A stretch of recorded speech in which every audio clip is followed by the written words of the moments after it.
Hey everybody, welcome to Fresh Out the Box Reviews Rules. Today we're going to be going over Modern Age from Green Ronin Publishing. I am the Game Master Johananon, and also today we will be doing a giveaway.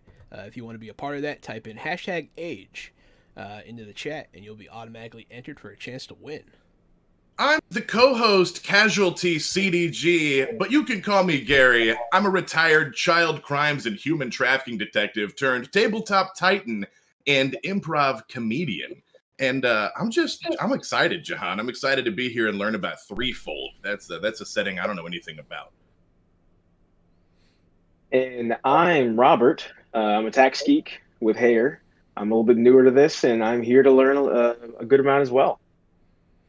And hello there, I am Malcom Sheppard, and I am a developer at large for Green Ronin, and I am the Modern Age developer, and I am the developer and creator of Threefold. It's sort of flagship setting, and I am very pleased to try and help you all figure it out. The game, the setting. Yeah, we're very excited. Other topics I'm less qualified to talk about. Yeah, absolutely, the most qualified person possible. We're gonna dive right on in. This is the Modern Age basic rulebook. You can find it over at greenronin.com, and it uses the same system. If you watch any of our Expanse games on Thursday, it uses the 3d6 age system, which is a lot of fun. But Modern Age is a mashup of you can pretty much play anything in it, and it's very exciting. And you do just that in the Threefold setting, if I'm not mistaken. That is true. Modern Age and the Expanse were kind of developed in tandem. So one of the things that they share is if people are familiar with other versions of Age, and those include Fantasy Age and Blue Rose, and those ultimately descend from the Dragon Age role-playing game, right? Which is where, Age was sort of first developed. The difference between those and the Expanse and Modern Age is the Expanse and Modern Age have levels, but no classes, which is something that people often find a little weird because they sort of think those two go together like nuts and gum.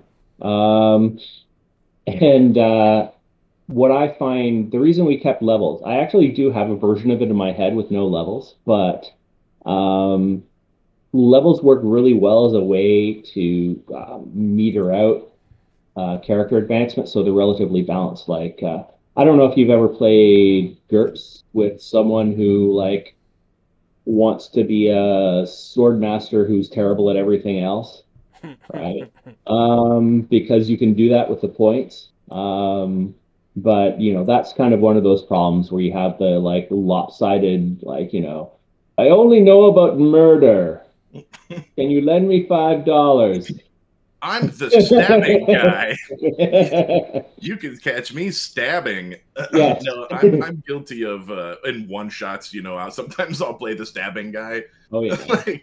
I'm just sitting down for one night. I'm gonna be real good at stabbing. Oh yeah, nothing wrong with the niche, right? But, so in the Expanse, the leveling up system, which is, I think it's maybe the same or similar, there aren't classes like you said, but if you get points in, say, intelligence and security, then you can take things like, you have the prerequisites and you can take hacker. Yeah. So while there's not really a class, there is kind of a perk or a tree that makes you feel like you're blending or making these classes. Is that sort of Modern Age has that same? Yeah, Modern Age has the same thing. So in both the Expanse and Modern Age, when you advance, you get a rank in a talent, and a talent is sort of like, if you're familiar with feats, they're kind of like that. They're kind of more like old style feat trees. If anybody remembers back in the depths of 3rd edition Dungeons and Dragons. I do. Yes. I started in 4th edition, so I have a strange skewed perspective on tabletop games. I loved 4th edition, so when I came in, I love 4th edition too, and you know what? I'm still playing it. I have been in a 4th edition game for over a decade. That is great news. Yeah, yeah. I got my 21st level Warforged Ranger. I puttering think around. I think fourth edition has finally hit like classic car status. Yeah, where now that everyone's done hating the design, now it's cool to look back at it's kind of the Dodge Dart of Dungeons and Dragons, isn't it, right? it. It kind of looks cool now, but when I was growing up, my dad had one of those, and it wasn't my favorite thing to be seen in. But yes, you have talents, and talents sort of have three tiers of mastery, right? And that gives you special abilities related to some narrow field, right? And in the Expanse, it's a bunch of fields that are compatible with its science fiction setting. In modern age, there's a spread out of different things, like some are for combat and, some are for sneaking around. And they're the things that kind of help you define your character's niche, right? There are also specializations in modern age, and specializations are really more like they're kind of like they're more class-like, and they're a bit more like well, if you're familiar with the your advancement paths in 5th edition, right, where you split up from being just a fighter to being a champion, right? Yeah, they're kind of like that, and so you kind of learn who your character is as you advance, right? You don't start out particularly specialized in anything, right? There's a life path style system where you determine what your character's social class is and what their background is and what they did for a living or as a passion before they started to get into trouble, right? So those things help define your character at first level, and so does something called a drive. And the drive in modern age is basically, it gives you a couple of little benefits, but mainly it is the question, why do you always decide to do the less than sensible thing of getting involved in an adventure, right? So the premise of the drive is, this is why I'm going to do the thing, right? So in addition to giving you a few benefits, it always gives you, and also the GM, if you're reluctant, something to lean on when you ask yourself, like, well, why don't I just, after the big heist, why don't I just retire and invest my money wisely? And then we can roleplay sitting around a pool, right? No, you don't do that. It's not in your nature as a modern age character, right? So that's what the drive is for. And then as you advance, your abilities go up. You get a focus, which is analogous to a skill. It makes you better at a narrow subset of an ability. So we have the fighting ability, and heavy blades is a subset if you want to be good with a sword, right? And so on and so forth. And talents, which we've discussed, and specializations. And for people who are interested in powers, the basic rule book does have rules for magic and for psychic powers. So that's one thing where in the Expanse, we, of course, didn't have that option. No. And so going into this, I immediately told Jahan, I was like, that's one of my requests to session 0, is can we have powers? I don't know what I mean with that, but can we have powers? I'm super interested. Yeah.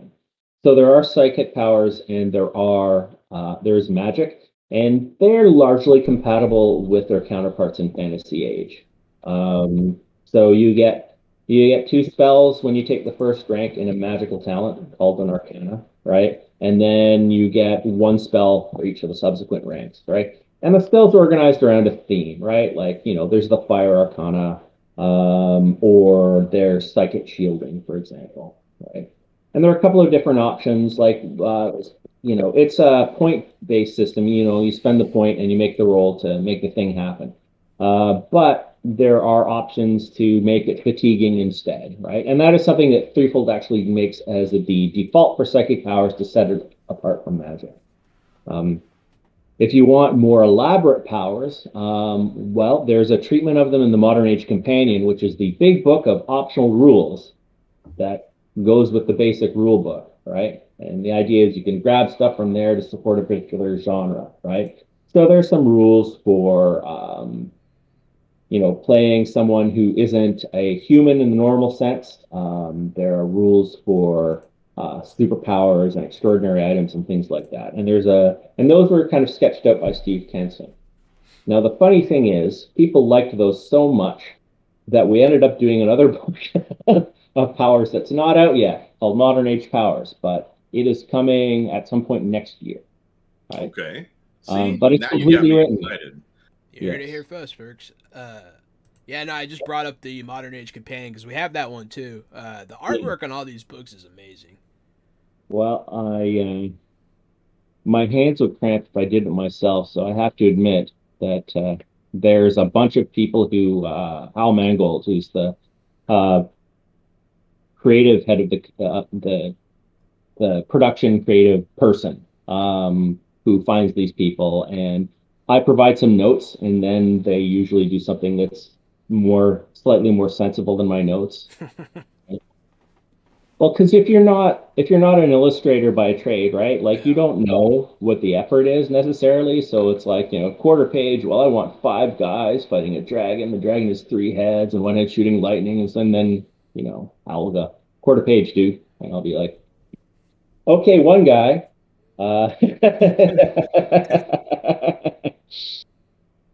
He's looking really scared of something off screen. Perfect. And on the next one dragon head. We're gonna imply a dragon here. You do the dragons on the left page and the screaming guy on the right page. It's the best you I can think do. my favorite illustration in the companion, honestly, is is one of the iconics beating the crap out of a skinhead. That's a good visual. I can watch that all day. Yeah, well, I was seeing it a lot on the internet, and it was amusing me there. So why not bring it into a game book? Hey. So yeah, we have a couple of options for powers, and of course, the Threefold setting has powers too. And the Threefold setting, because the Threefold setting is a portal fantasy setting, it is a hardcore portal fantasy setting where there are infinite Earths and there are infinite magical planes, and there are infinite not very nice planes ruled by demons. And those are the 3 categories of plane that create our Threefold title, right? And each of these types of planes are aligned with different supernatural forces. So the other worlds, which is where magic reigns supreme, that is where it's very easy to cast spells, right? But maybe your gun turns into a useless hunk of wood after a while, if you're there. So, and psychic powers are sort of, I kind of went with, instead of going with the parapsychology angle, we kind of went with more of the Victorian occult spiritualism angle. Interesting. So psychic powers are phrased the occult, and in addition to being able to do all the usual psychic things, you can use them ceremonially to combine several powers together, right? But they're associated with dark forces in the setting. And for technology, you have in the Threefold setting, there is actually a nation called Invendara, and Invendara is between Madagascar and Sri Lanka, and it is an island nation that holds essentially this government that guides the development of global affairs from behind the curtains. And they have access to what's called postmodern technology, because the AI-like beings that help direct it, can tell you how to use these extreme technologies. And that's where, you can play a cyborg who hops to different versions of Earth, right? Working for one of the factions in the game. So those are sort of that's the whole set of options for powers that you can get for modern age that you could port to other settings. Probably the augmentation stuff in Threefold. If you want to do something with cyborgs in your Expanse game, that would be probably the way to do it. I already did. Jahan, you may want to review those rules. I already made a cyborg. There's one out there floating around, I think. Yeah. I turned one of their enemies into a cyborg, and then I turned him into a Caliban hybrid. So it was like a whole thing. Yeah, he just kept coming back in Austin Powers-esque type of way.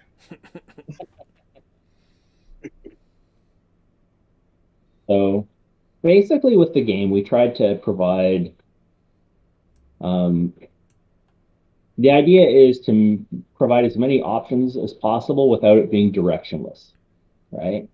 And that was sort of the idea with Threefold too. There are a lot of kind of Infinite Earths, Portal Fantasy kind of settings, but a lot of the time it's, all right, here's a bunch of different worlds and I don't know, go do something, right? So for both the core and for Threefold, we kind of try to provide a little more direction. In the core, we do it by, you may notice some color-coded sections in Modern Age. Starting from the introduction, you'll find them throughout the book, and that's because there are different, what are called modes, based on the degree of gritty realism you want to apply to the game. So you can go with gritty mode, and in gritty mode, your health never goes up ever. Nice. And your toughness only applies to basic blunt force trauma. And so getting punched in the face, but not getting stabbed. So it's very easy for a stray bullet to ruin your day in gritty mode. I personally favor pulpy mode. In pulpy mode, your health goes up slowly. Your toughness, which for those of you in your respective homes, is kind of like your ability to take a blow, right? It's kind of your natural armor. Your toughness applies to the blunt things and, maybe getting shanked, but not to firearms, not to what's called ballistic damage. So it makes you kind of like, if I was doing a modern action, a modern, blood and guts action movie, then gritty is what I would go with. And in our Threefold game, that's what we use. And then you have cinematic, where you are constantly gaining health and resources and things, and you're just straight out of a 90s movie, a 90s action movie. Everybody's John Wick. Or yeah, John Wick is more in the pulpy mode, which is the in between. So. But yeah, maybe. I mean, fiction doesn't have to obey what I put in a role-playing game, right? But I do think, what's a good example? Oh, the Fast and Furious movies are definitely right? I'm a huge fan of the Fast and the Furious movies. Too Fast, Too Furious being above all the best one.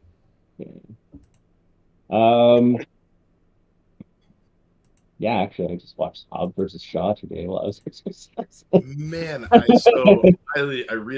want to see another one now that they ended as buddies, because I wanted it to be a buddy action movie, but their bantering and their burns weren't funny enough.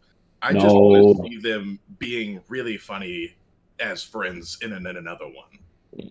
Well, what's the thing is that Statham's character enters the series by murdering a beloved character, right? Mm-hmm. So how do you come back? He kills, his background is he kills Han. Right? Yeah, but they and then you learn that weirdly Tokyo Drift happens after the first bunch of movies. Yeah, but I guess everybody really likes retro phones. That's weird. In the street racing scene, and I didn't see Tokyo Drift until last year, maybe, And I was just dying laughing watching the car in the beginning just drive through all the houses that are being developed in the neighborhood. Like, it's like a regular car just tearing through sheetrock and wood and up and down foundations. Like, what the hell? It was great, man. Yeah, and that's cinematic mode. That's cinematic mode. Yeah, we even the modes even affect things like chases, because we sort of tweak how relative speed works, because in Gritty, if you're on foot and a car is chasing you, the car catches up to you. In cinematic, the camera cuts between the car and you, and somehow you stay ahead of it, maybe. Right? Because I've seen a bunch of these where that happened, and I've made a conscious decision to go with it. So I thought that needed to be simulated in the game. I was recently watching The Matrix 2, and Neo flies out after them as they go to the overpass, and he's flying like Mach 3 for like 15 minutes. Like, where the hell are they? How has he not gotten there yet? Holy crap! That just goes to show you how bad the traffic is.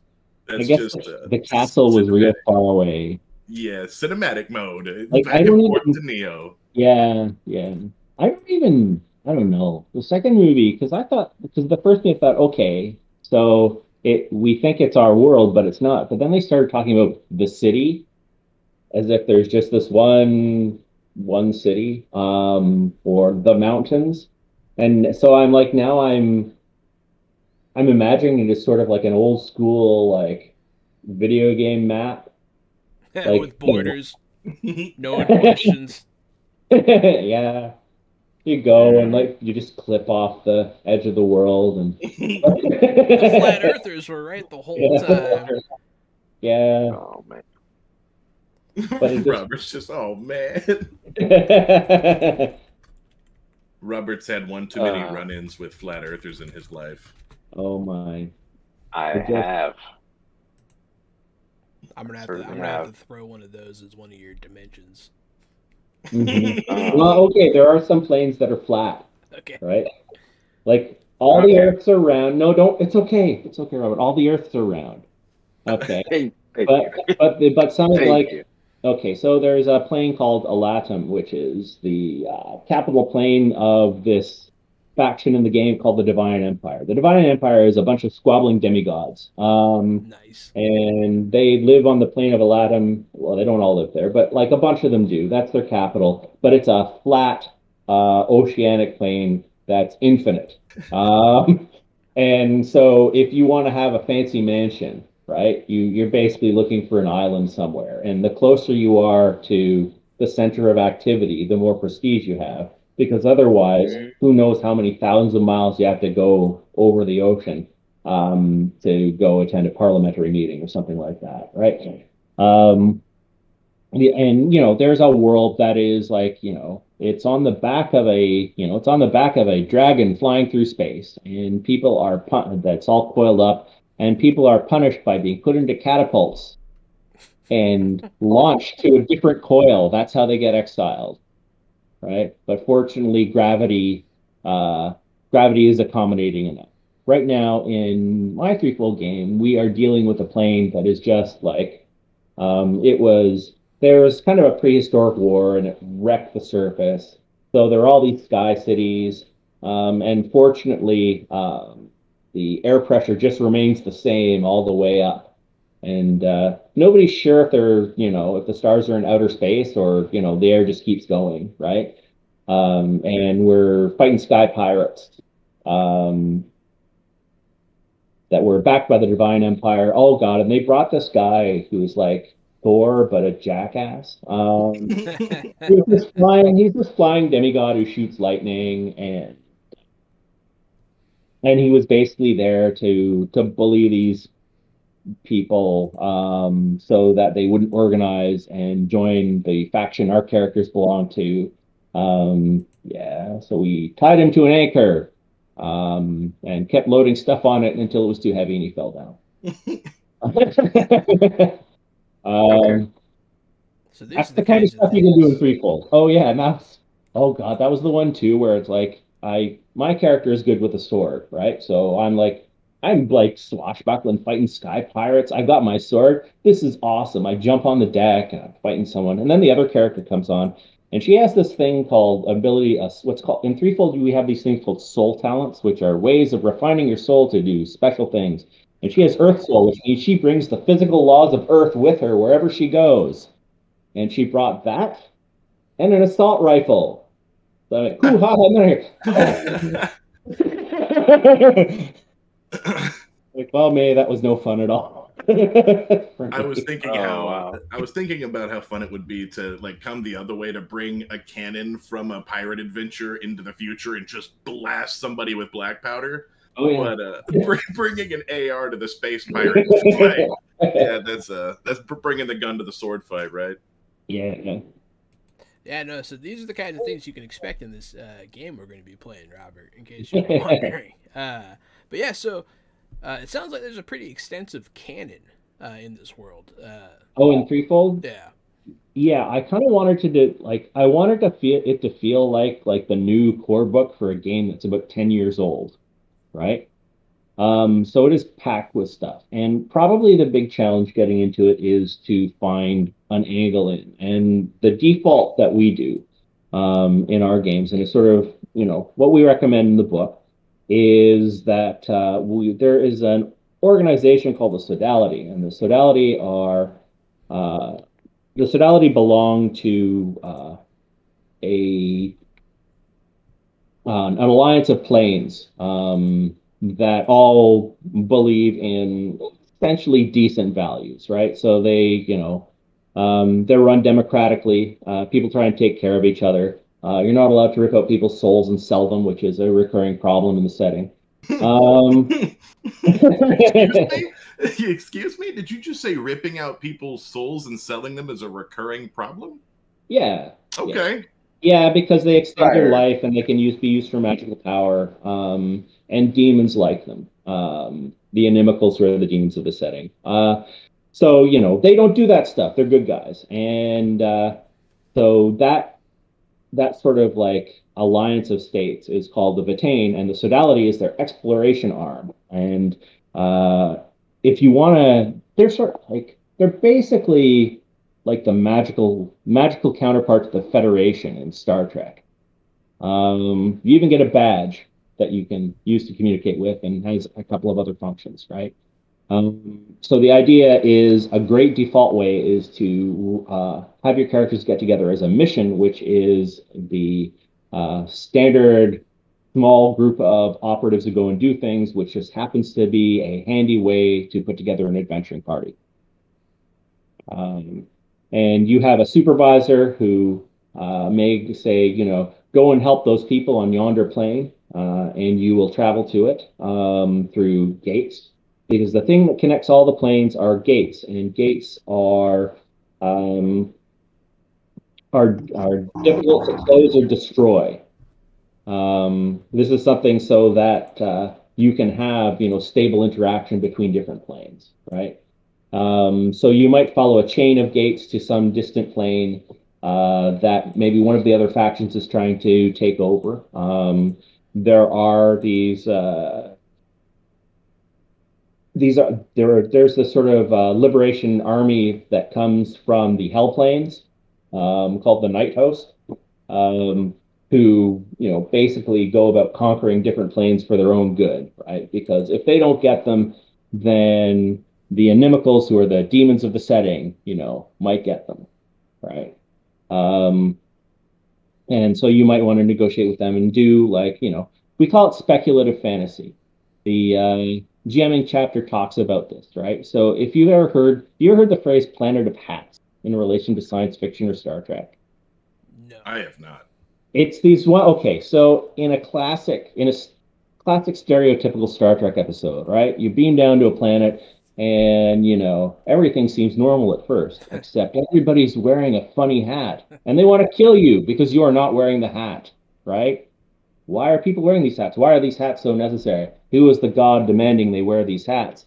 And how do you defeat it? By confounding it with logical loops, if you're Captain Kirk, right? So that is the basic Planet of Hats scenario, right? Now, you make that less silly than I described it. And what you do is you go, well, here's a plane. There is a problem that is distinct because of the nature of the plane, right? So there's a fantastical problem, but it's one that can be rationally defined, right? And, solved through the application of reason and maybe a little force because, it's fun to fight sky pirates. And there is a whole weapons section on the character sheet. We'd hate to let that go unused. Yeah.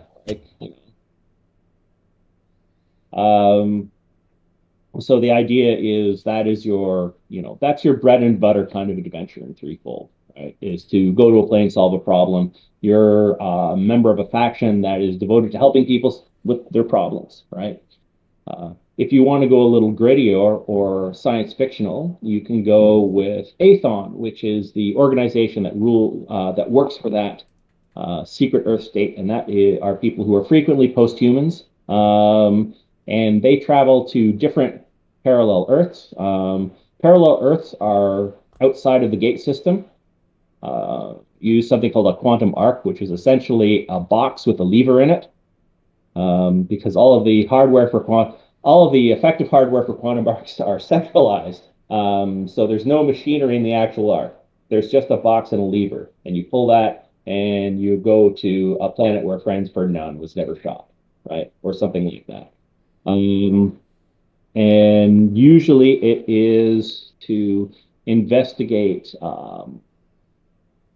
any innovations that have been done on the plane, any possible problems that might bleed over onto what's called the Prime Line Earth. In some cases, Aethon decides a plane's development has become so abhorrent that it has to be deleted, and that is typically done by getting rid of all intelligent life on that Earth, which they believe for some reason will cause basically it to cosmologically pack up and disappear. Right? There are reasons for this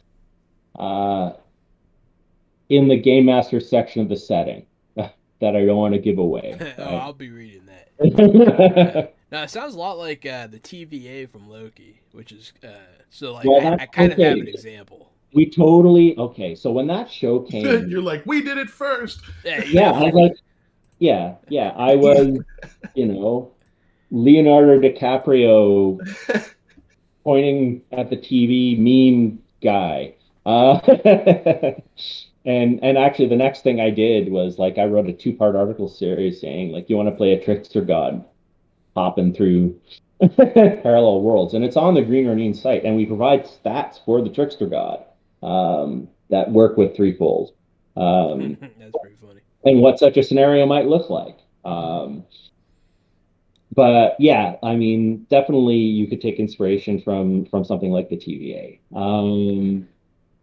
Because there's a similar thing where there is this pruning of versions of Earth that for some reason are deemed unsuitable for continued existence, right? The format we're doing, so it's going to be, I'm running, Gary and Robert and one other person are on the main cast. And then we're going to bring in rotating guests.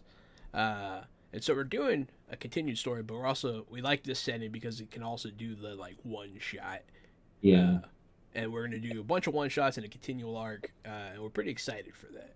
Yeah. Yeah. I would recommend really leaning into that episodic feel, right? Because it really, again, I do like to think of it as fantasy Star Trek when I'm stuck for ideas, right? All right, you go to the next place, and what's the problem, right? One of the things the setting is designed for, though, is you can take a little piece of it and just work in that little piece. So you could run a game where everybody is an Aethon operative. Nobody even knows that other planes exist because of compartmentalization of information. So they're cyborgs who are traveling to parallel Earths, and they don't know anything about the fact that there are magical planes and demonic forces or anything like that. Also, there's a whole bunch of earthly faction stuff. So there are people who, for example, they don't like the kind of timeline that Aethon's leadership has for doling out technological innovation. So you have accelerators who are gifted scientists who, don't want to follow those rules, right? And say, yes, I should be able to clone myself right now as often as I want. Somebody has to do my laundry and it won't be me. And First world problems. yeah, well, and you have, these dynasties of corrupt psychics who think they're better than everybody else, right? And a bunch of things, and hidden communities of people who are human, but not the kinds of humans we're familiar with on Earth. So, one of the things that I like in Threefold was the sort of thing. Crystal Fraser worked on the sort of what are called the ancestries and in the game, and the idea is we didn't want to have things where you were kind of locked into a track in your character's background if you took a certain ancestry. So there are a number of ancestries, but they have traits, and you can take traits from one or you can take no traits and just say that your character belongs to that ancestry, right? And there's an elf-like ancestry called the Arvu, a dwarf-like ancestry called the Huldra. Then there are my favorites. And for some reason, I'm forgetting the names of very common things. Oh, the Draegr, who are people who originally come from Hell Plains. So they are, I think basically they were my response to orcs, right? Because, I wanted to have like, cool, tough people who, look like they'd show up at a Judas Priest concert. But I didn't want any of the orc baggage, right? So that's what you got, right? And even, there are even exceptional humans, right? Jana, who are, heroic humans, right? And they have, and you can take basically, you can swap out some of the initial advancement you normally get for abilities related to these ancestries. So, and you can have any combination of personal familial roots in these ancestries. So, there's no thing where like, oh, there are no rules for half elves, so you can't be a half elf or something like that. Yeah. No, definitely. Yeah, no, those kinds of rules are important to a lot of people. So Yeah. that's very cool that you guys did that. Yeah. So yeah, I would definitely, like I said, running. I think it's the episodic thing that I enjoy about the game, while maintaining a kind of story through line and the spectacle, right? The sky pirates thing, right? There's just all kinds of weird stuff that you can encounter, and it's something that I miss from the early days of reading old D&D books. Is that like there's just this sense of wonder, right? Like I remember the first time I read about like the Outer Planes in Dungeons and Dragons, right? Like I was like 12 years old, I was blown away. Hey, me too. Right? 12 years old. Yep.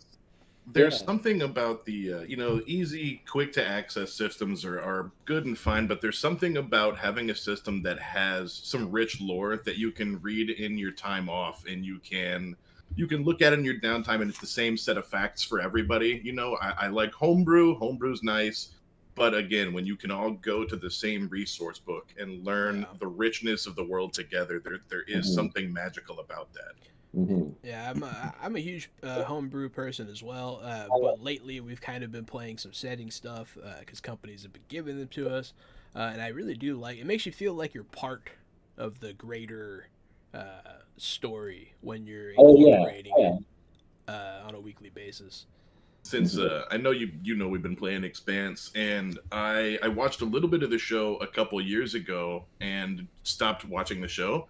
And so now that we're playing again, I don't want to get ahead of where we are because we're sticking to the lore. And we just went through like a huge lore cluster F of a scene. And 2 or 3 days later, I got to that part in the show, and I was like, oh shit, it's the scene, it's the spot, this is where we screwed it up right here. This is where our ship would have swooped in and taken the person. So playing in those settings and playing in those worlds, like Jahan said, it makes you feel this connection with the other players when you know you're playing the same adventures. Yeah, they recently really messed up the Expanse canon. Way worse than they even realized at this point. And I thought I was excited. I'm going to do some... So our story is going to deviate from that point as a branch reality. That might need to be pruned. I love doing that with license type games. Like the last time I ran the Star Wars RPG, the last one that Wizards made, Star Wars Saga. Nice little game. And it's like, well, the thing is if you want to run a certain period, like there are certain periods where, okay, this part of Star Wars is about the Skywalkers, right? So, how do I get past that and make it about the characters? So, well, one answer is, all right, one of the PCs is the Skywalker, right? And okay, what do I do with Luke and Leia? Oh, they got captured by Vader and got cloned and turned into zombies. Like all these Force-sensitive zombie clones that are remote controlled by the Emperor. And he makes them act in concert to use the Force to snuff out life on planets. And that's what the Death Star is in my campaign, right? And you can go in this weird, crazy direction, right? I'm so in. I'm all the way in. And the PC who was a Skywalker, the idea was that the PC and Vader, they shared the same Force aura, and so they couldn't actually affect each other with the Force, or sense each other. And so I could actually have the characters confront Darth Vader because this guy would sort of make Vader a little weaker. So that my low-level characters could meet Vader and not be instantly annihilated. Do we need to make friends at Disney Plus so that you can do the Star Wars What If show? because I'm doing a Star Wars What If. And the Marvel zombies was already fire. I'm totally down to watch. Well, I watched Visions the other night, and it was pretty cool. I've heard good things. Yeah. I think my favorite one was the. All right, no, then I'll spoil it. So. It looks beautiful, and I'm excited to watch it. I haven't done so yet. That's right. We need to watch it anyways because we have to record a podcast in a week, and if we don't spoil it, then it will be spoiled to us in time. Yeah.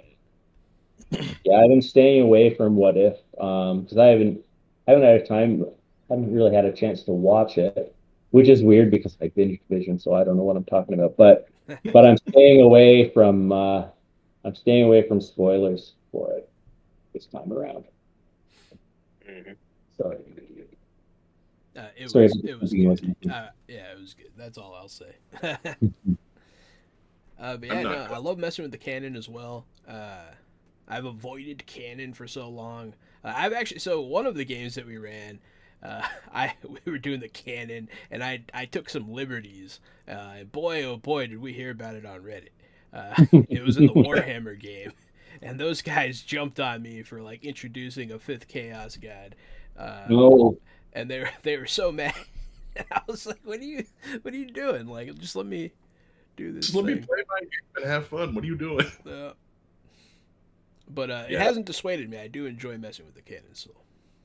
Oh no, you need to reach back into the old lore, into the whole Warhammer world was seeded by the Slan, and all that weird, all the weird stuff with the fallen lizard people from space, and Oh god, Warhammer Fantasy is a great game. And Green Ronin actually worked on one edition of it, the second edition, back in the early 2000s. We played a fourth edition. That's the first thing we played live on our stream. So we still had subpar microphones and bad cameras, but that was how we came in. We came in swinging, and we loved fourth edition. We do have a full like 20-25 episode run on our YouTube now. So Sweet. yeah, it's lower quality than what we're doing now. We've learned a lot, but it's still fun times. But yeah, so Threefold is looking really cool. Hey, Robert, what you thinking about this? How does this sound? Does it sound cool? So yeah, I mean, I know. So my experience is really, I kind of came late to the whole, tabletop RPG situation. Actually, mainly because I met these guys and became friends. So I started playing like a handful of characters and seeing this being in a more modern setting, and just so I have the rule book open, I'm looking through it and following along all the rules. I'm super excited and interested in getting into this. I'm very curious what John has crafted. I think it's going to be one of those things where I'll definitely be learning a lot as I go. But I mean, to this point, the first thing I actually noticed immediately was the different modes, but you touched on that already. That was going to be one thing I had a question about. So I found that super interesting, but yeah, I think I like it. I'm digging it. We'll probably be playing in the pulpy mode. Yeah, we got next Friday is our session 0, Malcolm. So that's pretty exciting. Well, I mean, it's like procedurally, it's a pretty easy system. It's 3d6 plus bonuses versus a target number, right? Meet or beat it. The stunts are sort of the ages thing. And that is the thing that I think people find maybe the most daunting when they start out. It's also because maybe there's a lot of stunts. When you start out, it's really attractive to see all those stunts and see all the cool things, but it's also, you're right, it's daunting. So it's both. It's this, look at all this cool stuff I can do, but there's just 4 or 5 pages of it for a new player. Paralysis, yeah. So the stunts that are marked core are marked that way so that if you can't think of a stunt, we recommend you use a core stunt. And that's why in Chapter 2, we don't have all the stunts. We just have the ones, cheap ones that are generally useful, right? So really, your cues for looking at other stunts could be, first of all, if you have a talent that refers to them. And second of all, if you have abilities and focuses that would cause you to be able to invoke that stunt more often. So, for example, if you are good with a sword, like my character, right, you will be, probably looking at melee stunts a lot, right? And if you're a combatant, you'll be interested in the general, all the combat stunts, right? Whereas if you're a socially oriented character, right, you probably want to inspect the social stunts to see which ones are useful for you. And if you are, an information finder, then that's going to be the exploration stunts, because the 3 areas of the game are action, exploration, and the social element. And basically, you do end up picking it up, over time, right? You just have to concentrate on them. And also, I got some great advice he didn't mean it to be advice, but I was talking to Ed Greenwood because Ed lives near me, not super near me, but he's in the same general part of Ontario as I am, right?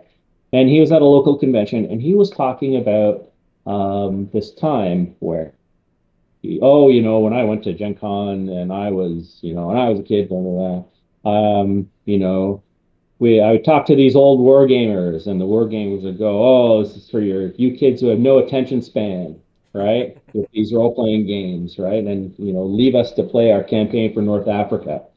That's just a joke. Nobody can finish campaign for North Africa, no one can ever finish. But the thing is he was then saying, well, you know, we thought AD&D was lightning fast, but it's way too slow for people now. And he said, oh, you know, it's because of attention spans, they're shortening. But I thought, well, what if it's just that you exploring the book is part of the game for you, and it's not an interruption to play, but it's a part of play? What if you change your attitude and think like, this is a chance for me to look and figure something out and learn more about the game, right? And certainly that was my approach to RPGs when I was a kid. Now in toxic form, that takes the form of system mastery and rules lawyering, right? Where I, spend time pouring through this thing to try and bully the other players in the GM into doing what I want. But the benign version of that is to enjoy the process of finding out. And I think for stunts, that is useful, right? To kind of go like, all right, everybody just take a minute and take a look at these stunts. Now for a stream, okay, that's not so helpful because maybe people don't want to hear. We figured out a way to, we all know, right? When you get stun points, you're going to do something cool. So we've started to streamline it where you roll your stun points, we'll go to the next person, and if they do complete their action, we'll just figure out what you did with your stun. Yeah, I'll just move them along the next initiative and come back. The other thing to do is to figure out that if you're doing come up with stunt combos for things you want to do, right? Think, oh, if I get this many points, I'm definitely going to do this and this and this, right? I do that a lot with my sword guy because I have a couple of talents that reduce the cost of certain stunts. So I have, basically I have a thing where I will use skirmish combined with the two-handed style ability, combined with a couple of other things just to move people all around me on the field and punt them towards other people. And I kind of have that set as a thing I'm going to do every time I get the chance in that particular situation. That's definitely good advice to just kind of be prepared. When talking about going through the book and making it part of the game, I didn't want to interrupt you, but you're the one to blame. I'll take the blame on you. So we play a lot of games. We play different games, usually 3 or 4 nights a week. And I've just become an advocate for you're not supposed to memorize the book, right? It's when you're playing these different games, the book is there for a reason. It's not, you won't be tested on it. You're not going on a stage. You don't have to read it from memory. Just kind of know where the sections are in the book, and rereading the rules and stopping the game to make sure you get the game right isn't really a problem. It's just part of tabletop role-playing games. It's part of the formula. Yeah. And more people need to not be so scared of the book. Memorizing your spell isn't not so impressive. Just it's okay to flip the book open. It's okay. Yeah. Well, I think that's definitely one of those things. I think also on the game mastering side, don't be so nervous about that. You might have to change your mind about something later, right? Who cares? I did that last night. I messed up with their defenses, and so they were taking way more damage. And as an apology, I gave them their health back. And then I took the churn down by 1. I was like, you know what? My bad. Let me take this down for you. Yeah. It's a fine way of doing it. And also, you might decide that one way of doing things that you don't like it later on, right? And I think you should feel fine to change that, right? Because for the same reason that television shows change the formulas, right? We used a whole 5th edition rule where if you tied the armor hit, the person would take half damage. So you didn't feel cheated when you missed because you hit, so they would take a little bit, and same thing vice versa. If enemies hit you would take that damage too. And so it just made everyone feel like they were having more fun and getting more hits, and it sped up combat. That's a huge thing. I don't know if you folks are familiar with Onyx Path's story path games. There's Scion and Trinity and things like that. Well, I worked on the core system for that, and it's a dice pool system, right? You roll some dice, you count your successes. Except in Story Path, what you do is you spend your successes on different effects, right? Except that you always need to have a success there to indicate basically doing the thing. And one of the problems was that people would go, oh, I want to do all this stuff, but then I don't want to lose my like basic success. I want to do all these tricks, but I want to actually, you know. And so after I was done with the system, I was like, I don't know how to fix that. The way they did it was just that if you succeed at all, you just get one more success. Like you automatically get a bonus success if you succeed at all. They just shifted everything by one, and then everybody was happy with it, right? It's an easy solution. Yeah. Yeah, whatever makes it more fun.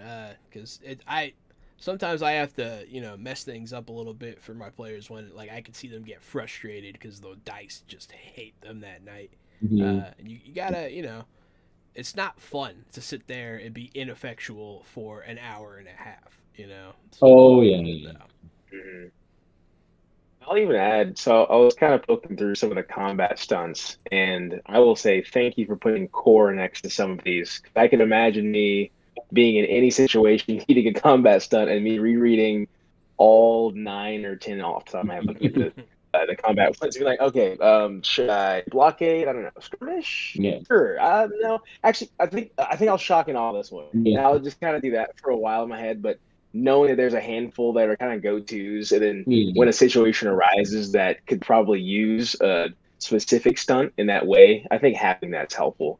From going to like Explorer and social stunts, like that's awesome. So I think that little bit of core there is going to be helpful for me as I'm getting started.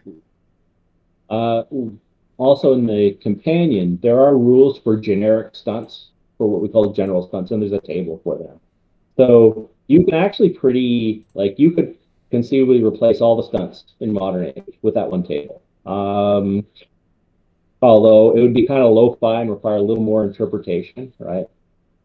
Commonly, I find what I look at the general stunts for is if somebody wants to do something out of left field, because that kind of provides a framework for that. And if people just don't want to bother with complex non-combat stunts, right? Like if you want to pare it back, like use the general stunts from the companion and use the general combat stunts from the core and nothing else. And just start out with that. Right? And that can be a way of kind of streamlining it. The other thing too is the Expanse uses a curated stunt list, so it is also useful, right? And the Expanse stunts will pretty much port over without alteration. That's one of the things with the Age games. Like you can lift a bunch of stuff from Fantasy Age with little or no changes as well. Honestly, seems pretty easily customizable and hackable as well. Like it just glancing through the supplement for. I'm wondering if I could have like a 4-armed player character, and I bet it wouldn't be hard to make a 4-armed player character, to be completely honest. Yeah. Yeah, you'd probably take it as something that reduces the cost of, say, lightning attack. Right? So, yes, you can always wallop somebody again because you got extra arms. Right? So that would be something where the stunt cost was reduced to 0, right? Using one of the powers in the companion. If you wanted to do that. That it seems like you could just do a quick shift of the flavor and still use a lot of the things the way they were, the way they're intended to be used. They're just general enough, I think. Yeah. Well, we have. I do like your Mashup series. I've been reading it. I didn't realize you've been writing it.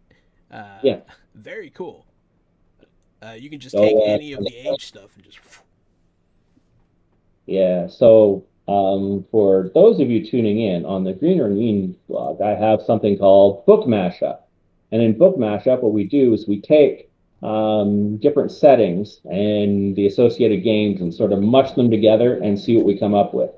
So for, one of them, Lost Ilium is actually combines something from the 5th edition setting we do, Lost Citadel, which is Undead Apocalypse D&D.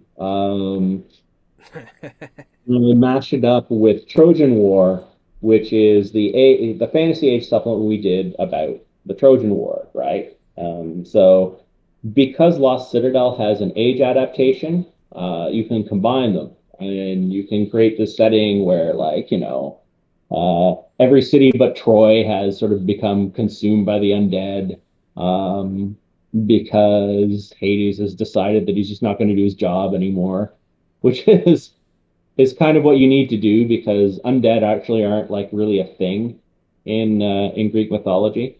And so you could create those interesting things. The modern age Blue Rose one, where like people are receiving secret signals from an obscure 1990s cartoon that takes them to another world, is that's the one the Blue Rose folks, Steve and Joe, really liked it, and that made me very flattered, because they're both such amazing designers and developers. I have heard Steve Kinson's name as a designer developer over and over for like the past 2 years. Yeah. And that's really when I kind of got real full-time hot into tabletop games. But his name is just around in circles, and I guess I need to get some more of his work.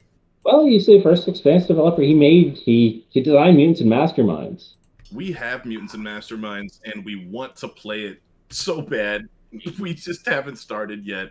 We looked at it, and we were blown away by everything is covered. Any character, any hero you can think of, you can make it in the book. Okay, if you want to start and you're not familiar, I got just the thing. I said I wouldn't get up again. I was getting up to do some stuff before the start, but seriously, 2 seconds. Yeah, 2 seconds. Yeah, no problem. This is great. I'm having a good time. Yeah, no, so I think the book mashup he's talking about is Vaporwave. I put it up in the chat. So I've been reading these book mashups. Did not realize Malcolm was writing them until just now. And they're pretty cool. I like the one that has the pirates, one of the pirate cities. Oh, there we go. I love this. Crystal Fraser did such an amazing job in this. So basically, it is everything you need to play Mutants and Masterminds, but look how skinny it is. So the basic Hero's Handbook, basically what it does is, okay, so characters in Mutants and Masterminds have power level, right? Which, tells you the difference between Hawkeye and Superman. Yeah, One Punch Man and the guy who rides the bicycle on One Punch Man. The Malmoon Rider, yeah. Yes, yeah. I love that guy. So, but basically the way it does, so the default for most games is power level 10. And with the Deluxe Heroes Handbook, you have like an exhaustive system of points, right? In this one, though, you find a template featuring a hero archetype, and you customize it, and you also get a power level 10 hero without spending points. And it is just super great. So, you have, the crime fighter for your Batman type hero or other hero, right? And you have a basic set of abilities, and based on your attitude, whether you're brooding, clever, or observant, you modify them. And you take a skill package, you take a package of advantages, and you decide which additional set of powers you get, right? And the examples are archer, detective, and martial artist, right? So you can make, Hawkeye, Batman, or a different Batman. In fact, the archer could probably also be Batman. Adam West. It's just Bobby. Nor will I let other people do this thing. I don't want Oliver to feel bad. But but yeah, and it's just super easy. So I love this book for that. If you ever want to get into Mutants and Masterminds. For God, man. Everyone watching, I have it up on the screen right now. It's available at the store. You can use the code to get 5% off and help us out a little bit as well. Oh yeah, that's right. You save money, we make money, Green Ronin gets money. It's kind of a win-win-win type of situation. Oh, I don't even want to talk about games anymore. I want to complain about Arrow. Okay. What do you got? I mean, okay, so my two instant things about Arrow are, first of all, there's the Constantine crossover where, you know, he has an island flashback and he's like, and what is that? He's like, oh yeah, by the way, magic exists. Everything you knew about reality was wrong. I found this out while I was on the island, and it just never before. Never mentioned it, yeah. Yeah, no? I forgot to mention that magic exists. It, you know, I just held that, I kept that under my chapeau for 6 years. The other thing I always liked was like the character Spartan, because the premise of Spartan is like, all right, so you know how you're good with a bow and you use it to fight crime? What if I did that, but with a gun? Yeah. That's like a bow, but better in every way. After watching The Good Suicide Squad, I can't wait for the Peacekeeper show for HBO. I think that's going to be a good time. I'd like to see John Cena fighting crime in a in a noble, patriotic way. I have not. Did that come out? Yeah. That movie. Oh, I guess it did. Yeah. Mm-hmm. This tells you how on the ball I am. I did see Shang-Chi though, and that was pretty good. I have yet to see it. I really want to. I'm excited. Oh well. I am such a great cast. The only thing was that, you know, I'm not even sure it's a fair criticism because, you know, if you make enough movies, they're going to start looking similar after a while. But it did very much like, it did feel factory assembled in some respects, right? Because we're so used to, you know, character introduction Marvel movies, right? Yeah. And they have them, you know, and after a couple of weird things with the Hulk, they pretty much have them down to a science, right? Poor Edward Norton. Rest in peace, Edward Norton, Bruce Banner. I'm a huge Edward Norton fan, but from what I understand, his personality got the better of him on that set. Yeah, I don't know. I actually like the Ang Lee one from except for the dogs. I don't know what he, but I really liked the trying to experiment with, you know, having panels go across the screen and all that stuff. All the daddy issues, all of that stuff. That was great. Just not the poodle. I was tricked into watching The Incredible Hulk 2 with Lou Ferrigno like last week, and as soon as Thor walked into the science lab, I was like, I can't do this movie anymore. It's too much. Oh. What do David Hasselhoff's Nick Fury? Oh shit. So I loved that. Growing up, I had that on VHS, and I had Dolph Lundgren's Punisher. Oh my goodness, yeah. With Thomas Jane? No, Dolph Lundgren. Oh. It's yeah, man, it's really good.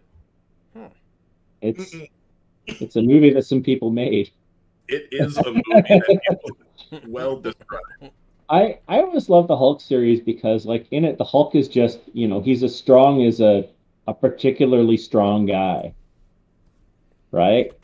Like, I was watching the trial of the Incredible Hulk, right? And, you know, Bruce Banner gets cross-examined, which, of course, is not good for his stress levels. And he turns into the Hulk. He's in a courtroom, and everybody's yelling, and he's about to, you know, it's like, oh, watch out.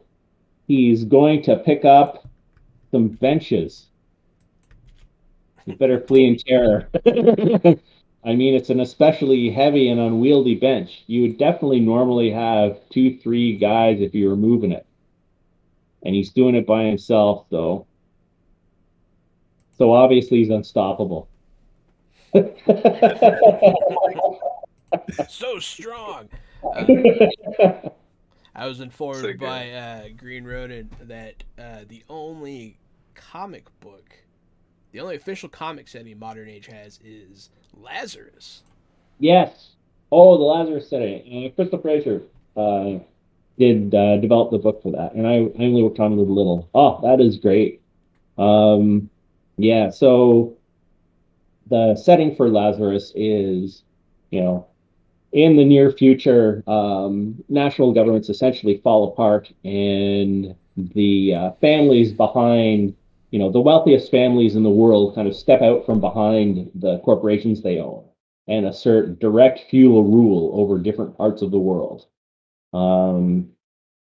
And these sort of, these altered post-humans, the Lazari, are basically their knights, right? So they use them as leaders in low intensity warfare, and as champions because there's a formal system of duels to resolve disputes among the families, right? That sounds cool as So hell. yeah, I so want to you go have this. down. Is it just me? Well, that's the thing, right? Like it's bad. It's a bad it's a bad world to be in, right? Um, but it's feudal cyberpunk, right? And it's super cool for that. It has a fair amount of social commentary, and of course we got to use the art from the comics, and it's just fantastic. And in fact, um, there was Lazarus Risen, a sequel to the original Lazarus run, and Crystal actually did new game material for Lazarus that appeared in the back commander of issues of that one. Hey, Lazarus sounds pretty cool. I could get down with cyberpunk and Yeah. feudal, of Oh, course. Yeah. that sounds awesome. I have a soft spot for dystopian futures and just dystopian movies and settings in general. So I'm Oh, yeah. immediately attracted to dystopian future. Oh, yeah, that's a good one. Oh, now I want to follow up. Now I'm thinking about how I want to catch up with space. I have so many things to. I don't know. My main obsession right now is Moon Knight because I was a Moon Knight fan when I was a kid. There was this original run in the 80s, and the comics are actually terrible because they're 80s. They're 1980s Marvel comics, right? But they were, but the art was done by Bill Sienkiewicz, who became one of the greatest artists in comics, right?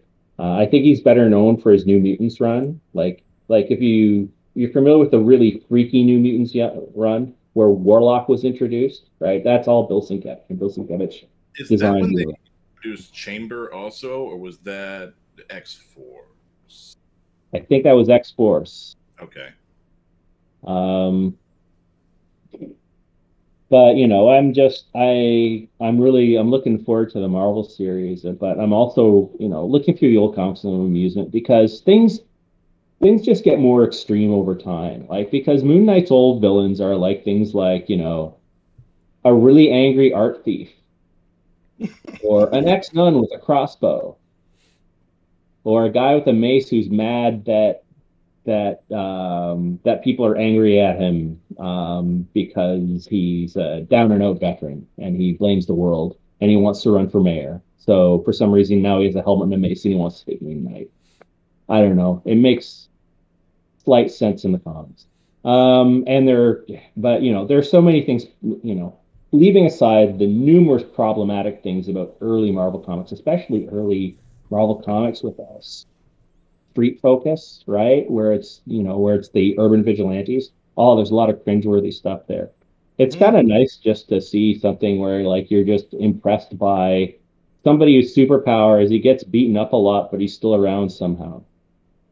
Right? I was a big Punisher fan growing up and had a lot of those old 90s Punisher books. And I remember the villains like the Wrecking Crew and like, you know, flamethrower, just these guys who show up one time, they lose, they get their ass kicked, and Yeah. yeah, there were some real gems in that time frame. Yeah, but you know, now I think everybody has to everybody has to have powers of some kind, right? So I know Moon Knight's, you know, moon-based strength and ability not to die have been pumped up over time. And I get that, but you know, sometimes I do like the idea of, you know, of that kind of urban vigilante type of character, mostly because it's just so psychologically weird to be a person in a costume accosting people on the street. Like, it's not right. You know, I mean, I can't say anything about it that Alan Moore didn't say in the 80s, right? And I guess that kind of takes me back to gaming in the sense that, you know, I do like these big fantastical things, but I did want to make room for the grimier, harder to deal with, you know, approach in modern age. You know, not necessarily for, you know, not necessarily via message or anything, but just by having rules that support not always being completely, you know, not always being the hero, right? By having gritty mode, and things like that, because the idea of being a protagonist in something resembling an adventure is, we kind of get used to it as gamers, but it's just so weird, right? The idea, like, especially in the modern world, right? The idea of just like, you know, well, there's a pressing problem, I better get my gun and solve it. And get my friends who are, you know, have 18 different levels of, you know, 18 style, various forms of expertise. Like, you have to have a weird story in order for that to be. Like when you watch a zombie movie and you wonder where you and your friends are gonna go, where you're gonna stock up, and who's gonna do what. Yeah. We're all just waiting for that chance to adventure, and I think that's what we get to let out in tabletop games. Yeah, yeah. And it's but the thing is, all the scenarios that it would involve adventures are so inherently unhealthy, realistically. So you need to, so the active imagination to get into a gritty kind of adventure is actually a bit more of a leap than for, like, you know, if there's like frickin' Sauron in his tower, like, yeah, give me a damn sword. Obviously, there's a pressing problem with the tower evil person sending their terrible legions and, you know, undead kings and things, right? Like, that's obvious. Like, you gotta do something about that. But, like, you know, something where it's just normal people and normal problems, or even slightly heightened reality, right? Like something where, you know, the focus of the game is organized crime, right? Like, I'm a big fan of Yakuza movies, right? So, you know, and they, you know, there's so much melodrama around loyalty in those, right? Family and honor and tradition. Yeah, I feel like that's going to be a big deal for our Wednesday Dune game. Yeah. Yeah. So, you know, it is those gritty games where I think you need to make some of the biggest conceptual leaps sometimes. I don't even know if that had anything to do with what we're talking about, but I just kept looking my mouth. It's because it's all related to age. So it's all related to age. I do know what you're talking where you're taking the gritty settings. It's more down to the street. I also I like that setting more. Mm-hmm. That's where, like I said, I was a Punisher guy. I like Daredevil, and I love Kingpin as a bad guy. Yeah. And when you start to get to those high, where the problems are at world level, it kind of takes something away from a setting. I think if you keep turning up the volume, it gets too loud. Well, I find also that when you make the problem big enough, it's hard to think through all the ramifications, right? Like, you know, well, in the MCU, right? Like, you know, I don't think they'll ever really figure out what exactly the blip is or how it worked, right? And honestly, it's good for them not to focus on that too much, because if you thought about it too much, it would just ruin it. But I know, oh, one thing I was thinking of was, all right, so I don't know if people have been watching Star Trek Discovery at all. And it's a show that I like, but they had a MacGuffin, which was, this could destroy all parallel worlds. This piece of technology in this one parallel world could destroy all parallel worlds. Now, I want you to think this through. Okay, so there are infinite universes. Uh-huh. There's the possibility of a technology that could destroy all of these universes. Mm-hmm. So it is absolutely certain that that technology will be developed in at least one of those universes. Mm-hmm. And there's a greater than 50% chance that that technology will be developed and implemented before any event that happens in a story in Star Trek. So when you have the possibility that there is a multiverse destroying technology, it becomes a certainty, and it's already happened. Yeah, that means you got to push the button immediately, or else somebody's going to wipe out your reality. Yeah. As soon as it's made, you can't ask any questions. You just have to explain later why you pushed the button. We were mere moments from being evaporated. Yeah. Now, that is a threefold thing, because I was talking about deleting the planes before. Deleting the Earths you don't like for some reason before. And that's what Aethon does. But the funny thing is, one of the things about Aethon is there are parallel Aethons that sometimes go to war with the mainline Aethon. And that was in our game, right? Because basically one of the parallel Aethons, because the difference between the Earth that is called the true Earth and the Earth that are thought of as, parallel Earths, or alternate Earths, is basically that the parallel Earths are cut off from the gate system that go to non-Earth planes, right? And also, Primeline Aethon likes to wipe out these other Earths that it doesn't like. So there was a parallel Aethon in our game that decided that, we'll just become the Primeline, right? We're just gonna, so they're involved, so they are involved in an attempt to annihilate our universe, right? And we are involved in an attempt to maybe annihilate the universe. So maybe they're justified. I don't know. So I do have a couple questions about the setting, because obviously I'm gonna have to come up with some of this stuff and run some of this stuff. So you're saying, the main, like, the Earths, those are our world, different versions of our world, whether it be with pirates or what have you. Those are cut off. It's measured in the prevalence of pirates.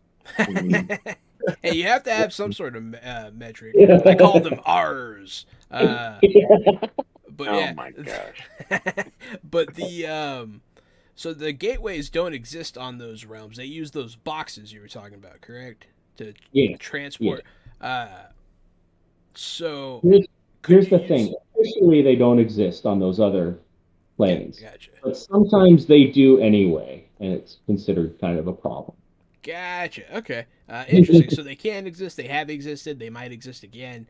Yes. And can those boxes theoretically go to any of these other planes?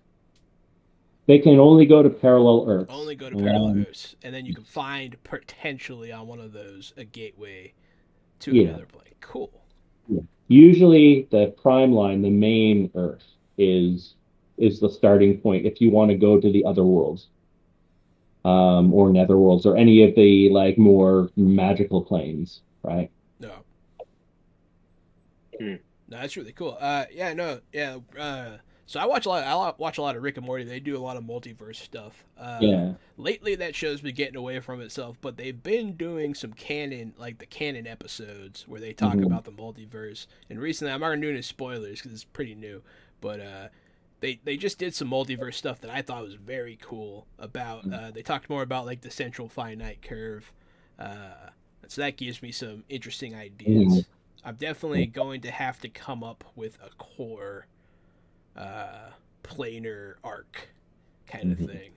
So I'm excited for that. Yeah, I think I was reading about that Rick and Morty thing where there's all the universes with certain characteristics have been sort of, I'm trying not to spoil it either. No, I know what you're talking about. Yeah, hard off from all the other ones, right? And Yeah. that is something that could certainly be an objective, right? One of the factions it is very difficult to destroy a gate, but it's not impossible. And it's also easier to make conditions really difficult in a gate. Like there's one plane that is in one of the supplements where when you leave the gate that is most often used, like there's an immigration department and everything, but also there is a collapsible ceiling with a ton of sand on top of it. And the gate is in the basement of this castle. So, if they decide they don't want anybody to come for a while, they just let the ceiling fall, bury the whole gate, right? So people will try different stuff like that, right? Now, the magical nature of gates means that they always find a way of eventually coming back and being accessible. It's just in their nature. They kind of got a fairy tale quality to them. The ring wants to be found. Yeah. But yeah, there you could certainly, but some, hierarchs are kind of like gods. Sometimes they can do it. And it might be that, if there's one gate that is the only path forward to a whole bunch of planes that are connected in, an expanding chain from there, like a fight between the factions to control those planes with that gate would be a huge deal, right? Because there's kind of a cold war between the Vitain, who are the nice government this sodality comes from, and the Divine Empire, who are the demigod jerks, right? With the Night Host coming in and, causing chaos every once in a while as they follow their own interests, right? So there's a transplanar Cold War in the setting. And you can definitely have flashpoints like that, or even long-term conspiracies to do wacky shit. Sorry. This is very good for me. I'm getting a lot of. Oh no, you can swear all you want on our channel. Yes, sir. We're in Mark, Florida, adult language. Yes. I know I can't censor myself for a whole hour and a half. Yeah. So it's.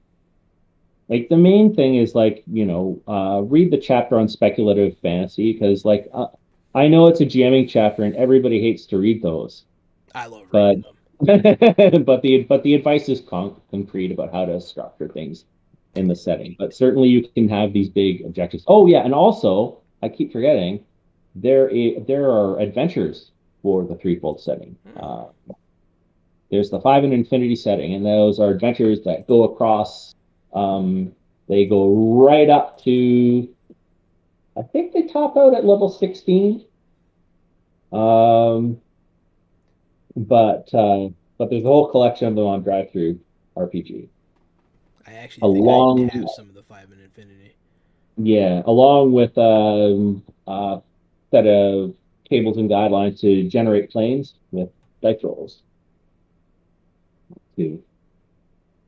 But those kind of provide examples of some of the stuff the setting can do. Like there's one adventure where you are going to an urban hell, right? It's basically every industrial hellhole where people are kind of ground into dust as they labor, combined on this one plane. And it's a netherworld, so, demons run everything, inimicals run everything.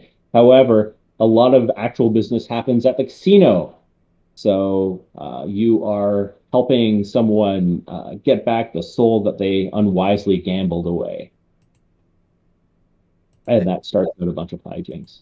That could be fun. I'm sorry, and you said ground them to dust, the souls of people? That's what you so combined.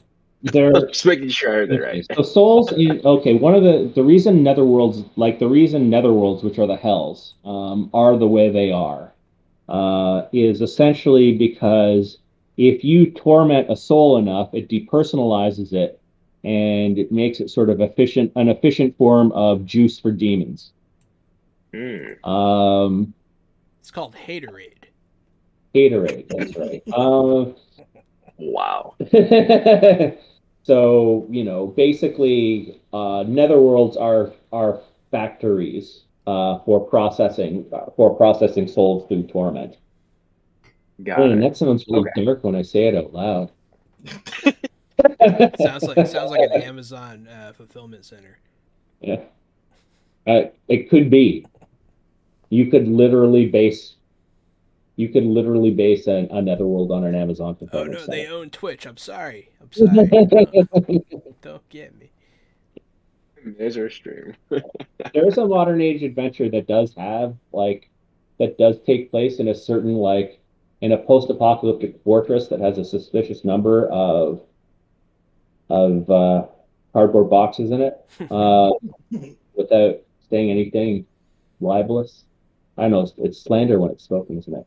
Without saying, but yeah, that was the adventure where okay, so we had Matt Foreman and Chase Schneider,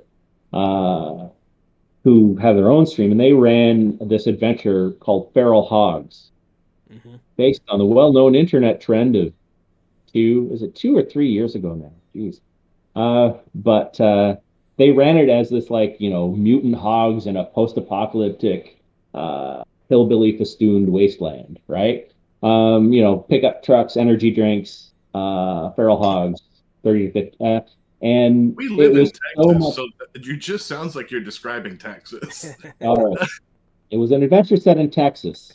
With no further qualifiers necessary. But everyone has a gun. Yeah, but it was such a hoot to see that I said, do you want to just write it down as an adventure and we'll publish it? So we did. So there's an adventure called Feral Hogs that for modern age. It's one of the 2 adventures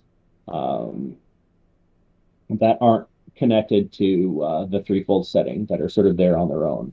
There's Feral Hogs, and there's Warflower, which is adapted from the adventure I ran at Gen Con when the game was first released. And I had the pleasure of meeting Chase already through Twitter. Troy had us reach out to each other, and we were just shooting the breeze for a while. We haven't gotten to pop onto each other's streams yet because I think we stream at the same time. Yeah. Oh, they're cool folks. John, we could theoretically play Feral Hogs and then transition from that to Threefold. Oh yeah. Instead of the other way around. Yeah, you could do that. I mean, there would probably be some culture shock when you got in the box. I wish it was less culture shock than like Tucker and Dale versus Evil. Yeah. I wish it was more culture shock than you might expect, but yes, I mean, you could go from the post-apocalyptic setting and then show up on in the prime line, the real Earth, and then who knows where you can go.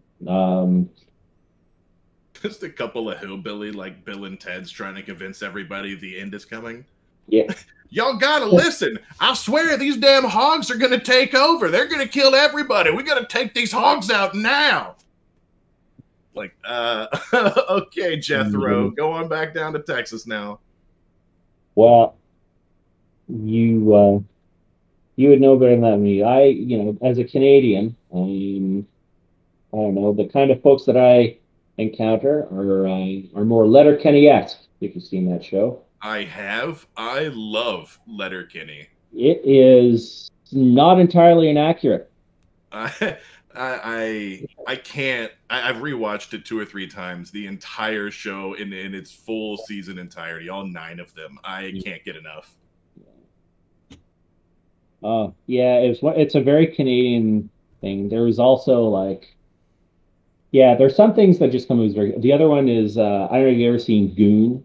That's also very representative of Canadian down-to-earth culture, especially the part where a game ends and especially there's just a part where they beat this team from Oshawa and everybody just chants "fuck you, Oshawa," which was the truest thing about hockey and about Oshawa, which is near where I live. and is this kind of like hard scrabble industrial town full of goons. That's something that like you don't get sports in RPGs very much, do you?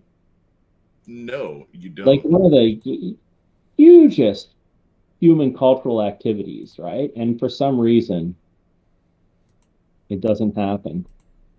I remember the closest I've gotten is I wrote like some mini rules for how to score judo tournaments in the World of Darkness, because I had a plot hook that is like, you're a youth judo team, and and you're going to an unfamiliar town with mean kids and vampires. Mm-hmm. But you're pretty good at judo. Armed with the true power of judo. Armed with the true power. Oh my god, those guys are scary. Like they hit you with the earth, right? I like doing fighty sports, and yeah, I won't take throws from those guys anymore. Like you reach an age where you're less bouncy, and you just make a kind of like groaning, congealing noise after. So I know I mentioned law enforcement background. So I'm 6'3" and 300 pounds. I'm a mountain of a man, and I think that I'm like a pretty tough guy. But when I got into law enforcement, there was this girl who was like 5'5", and she was a purple belt in judo. And she was like, I bet I could whoop your ass. And I was like, there's no way you could whoop my ass.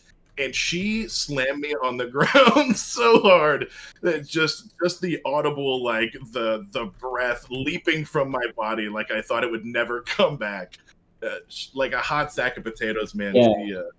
She put me down. Like you said, they hit you with the earth. That's they hit you with the earth, right? So, it's cool to bring your interest into things too, like Warflower, the adventures about that, because like you're trying to recover the stolen book, right? And one of the people who might have the book are members of this unhinged historical fencing school who treat their teacher like their feudal overlord and will do anything that he wants, right? And also, they're dorks with swords, right? So they want to run it, and then they want to use their swords in a real situation. And then like one of the subplots is that, once they actually cut somebody, of course, they're terrified because they just cut somebody with a frickin' sword, and that's not normal. And it provides some clues for you to work with as you're trying to track down what happened. That always makes for interesting roleplay experiences.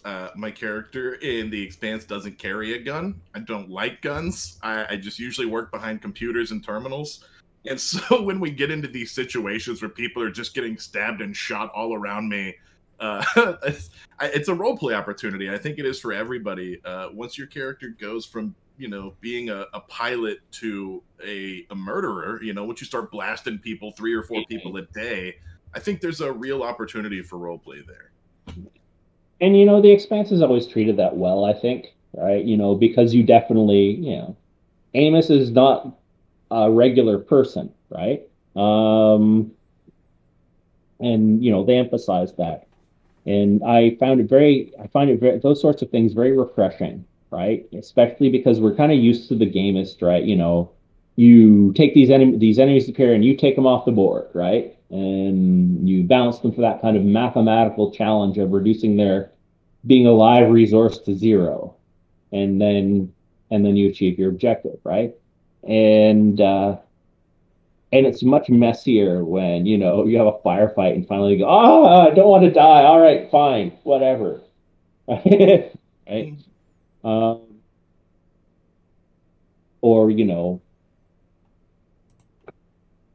one of the or when when you come in hard and they think you're the psychopaths, right? Which is something that I like to do. I like to do that when there are like nameless guards, right? Because there's just a point where they're not getting paid enough for it, right? Or they have some other motivation, so of course they're going to stop.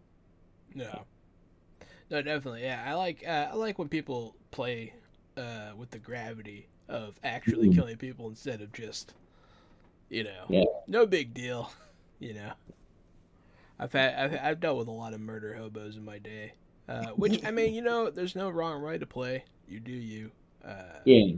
But I do appreciate when there's like a little bit more thought behind killing. When you're new to tabletop games, I think it's real easy to, like Malcolm says, the pieces come on the board, the pieces go off the board. Yeah. But the more you role play, you realize there's just all those opportunities for character growth. You can do non-lethal shots. You can try to avoid the combat, at least give it a shot. And that's if the party, maybe the group you're with, like you said, Jahan, to your point, maybe that's how they want to play this time around, and they're just murder hoboing their way through. Well, and there's, it's different play styles, right? And they're all valid. But you do, like, I just find, this is going to sound a little pretentious, right? You do get people who are very reluctant to get out of their comfort zone as a gamer, right?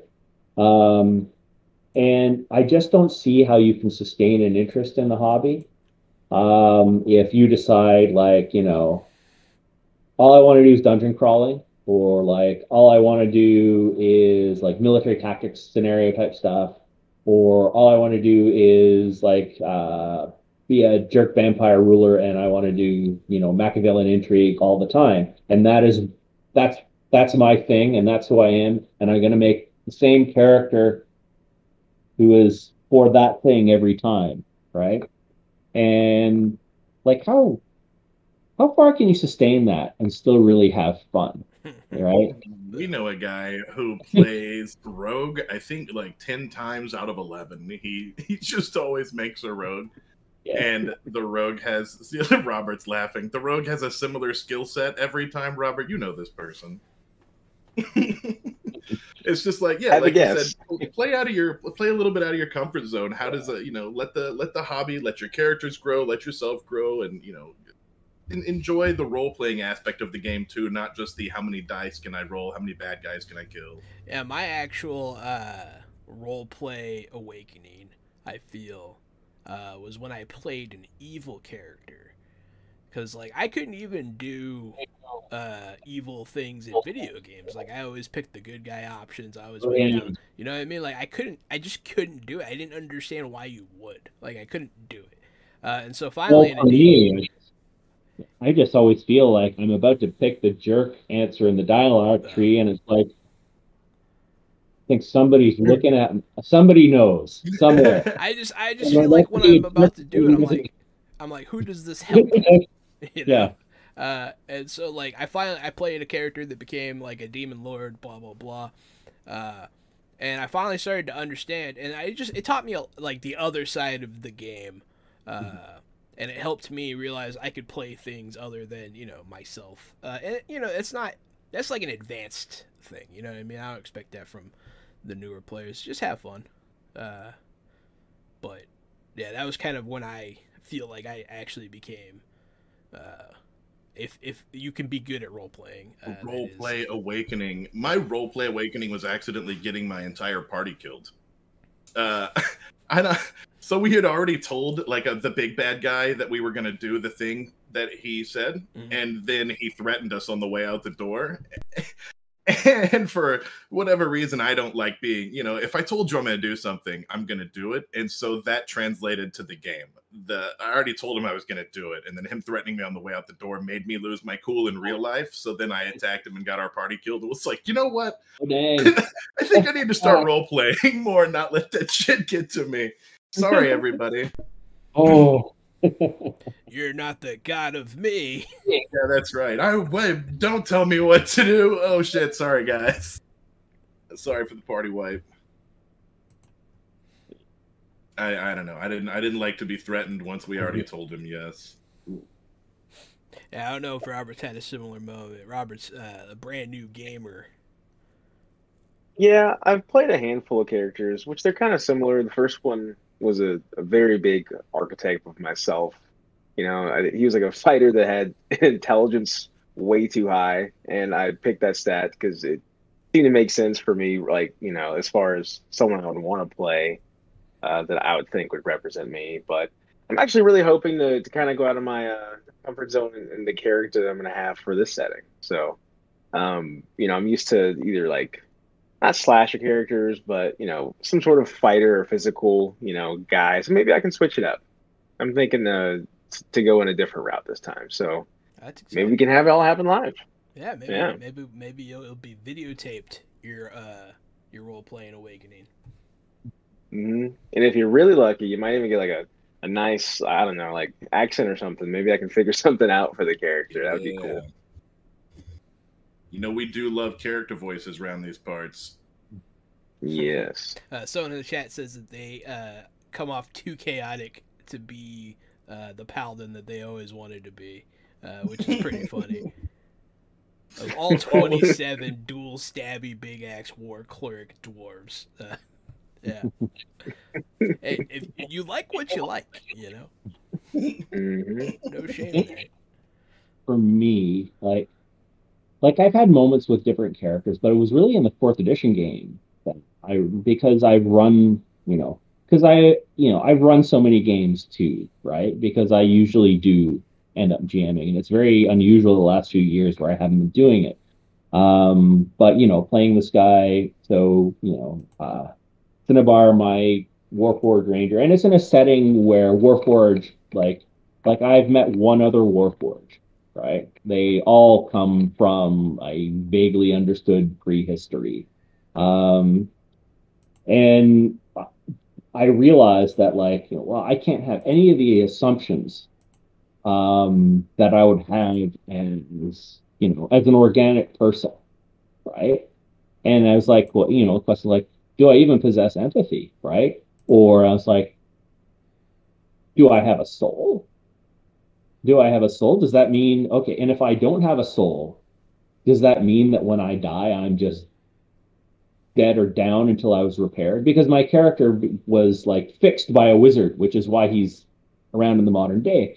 And I'm like, okay, so if I don't have a soul and, don't get consigned to an outer plane based on my behavior, does that mean I can do terrible things instead of party members who would morally compromise themselves because it doesn't matter what happens to me?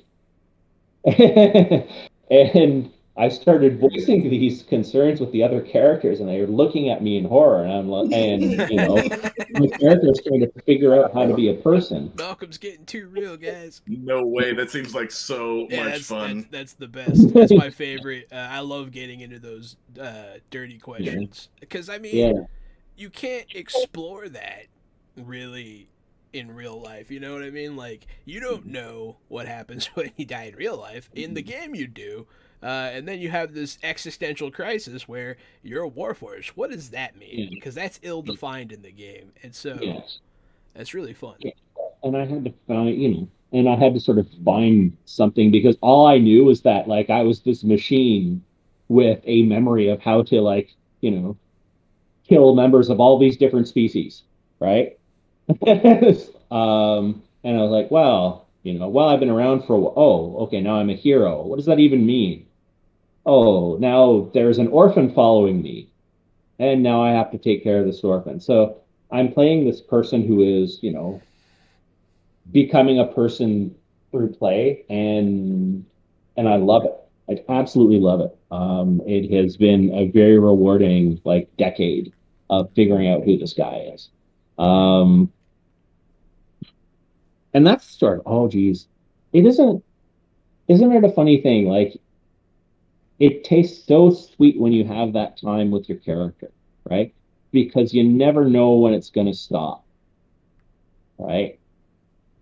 But there's kind of this spot where you feel like it's okay for your character to die or retire, and you get so mad if you die before then, right? or if the game gets put on indefinite hiatus or whatever, right? I had a strange occurrence of that where I went through kind of like a PTSD mental health breakdown a few years back. And the character I was playing during that was a really angry, tough, bloodthirsty character. And I didn't want to do it anymore. I was just like, I don't want to play that character. I don't want to be that person. I don't want to get in that spot. And to your point, it's like, the character had an adventure. He had a goal. He wanted to retire, but he didn't get there. He didn't get to do the thing. Thanks, dogs.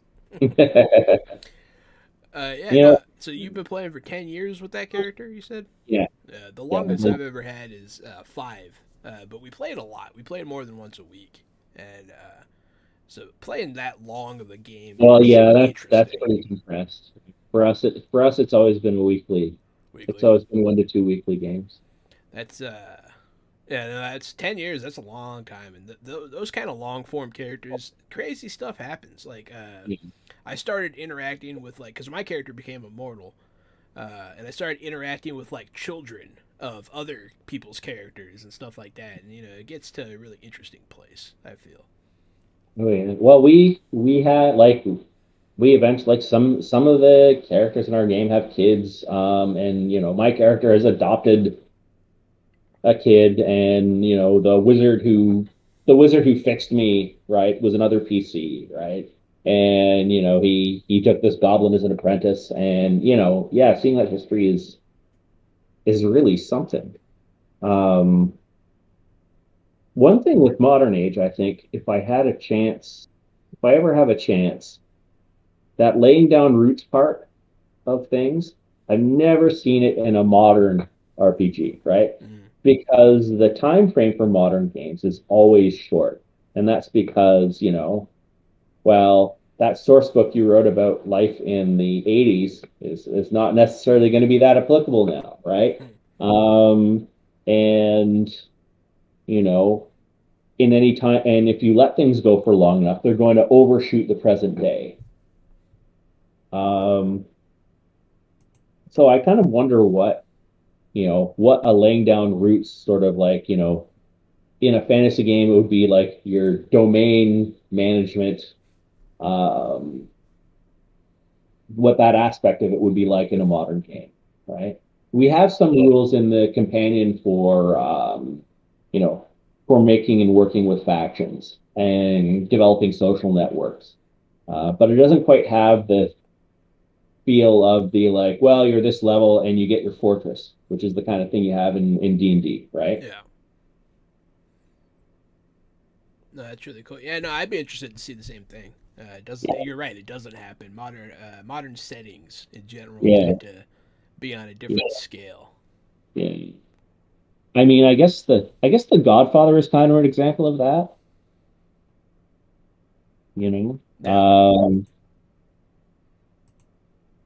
Where it's Michael Corleone's. The first two, right? Are establishing that and Vito, right? Establishing this organization, right? That is something too. Is that crime drama stuff? I think is probably something that has a lot of potential, but it'll be hard to do right. We have to do that kind of thing, yeah. We have some stuff so there's I'm going to get back to talking about Modern Age again, but there's we have Enemies and Allies, which is sort of our monster book, except it's not really a monster book. It is characters and other entities that you might meet. And they're split by genre. So there is one chapter that is all cops and crooks. From a doctor who works with organized crime to, an enforcer that you might meet to a police officer to a special agent, right? And so the tools are there. There's also a little system for how much heat you have on you from the cops or from a rival group that's in there. Each of the sections has a little bit of a little genre enforcing mechanic in the front. And there are also ones for near future science fiction and fantasy and horror, and also for Tom Clancy-esque paramilitary team of expert kind of scenarios too. And man, this book has a lot. Yeah, I'm looking at it right now. Yeah. Very cool. See that gargoyles have a arcane beginning. Yeah. That sounds interesting. Yeah, gargoyles are around places where magical power concentrates. Very cool. I think my favorite fantasy thing in that one are the modern elementals that are in there. Magnetic, quantum, genetic, and I forget what the other one is. And atomic, yeah. Oh yeah, with the sidebar, gritty radiation. Well, it just kills you. It's bad. Yeah, it gives tiered rules for radiation depending on how real you're going for. That's pretty cool. Yeah. But that actually reminds me of some of the like game conveniences in the Expanse. The Expanse started out as a game itself, right? Mm-hmm. So that's why you have the like remarkably effective auto dock, the remarkably effective medical technology in the Expanse, right? Like part of it is raw game convenience, and part of it is the guy who was supposed to play the medic couldn't show up regularly, so he's the guy who gets the PDC round through the head on the Donager. Yeah, we replaced him with a chair. We like this version better. I was looking into the Modern Age Enemies and Allies supplement, and boy, does that have a lot of cool stuff. It has a lot of cool stuff. I don't know what I'm looking at right now. That guy is upsetting me. He's got like hands for feet, and he has like 6 of them. The genetic elemental. Oh my god. What a nightmare. Oh boy. You know, Malcolm actually has that one framed over his bed. I'm gonna get that one tattooed on my chest. Oh, that would The first thing he sees every morning, and John's gonna get right when you step out of the shower. I don't need any coffee. I scream. I scream awake. I scream myself to sleep. That's what a coincidence. You are not a good neighbor then. It's okay. Go to sleep at like 6 a.m. Okay. So like you yourself and them get up. Mm-hmm. Yeah. Oh. Man, this book does have a lot of cool stuff in it. I did not realize this was the monster manual, but that's very cool. Yeah, it's cool that you have one. Yeah.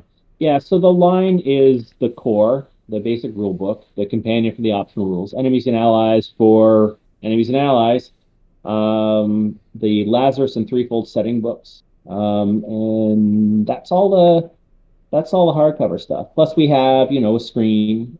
There's some adventures online, a drive through. Coming up is the Mastery Guide that is coming early next year, and that is sort of a combined game master and player's guide. And it has there are a couple of updates to the rules.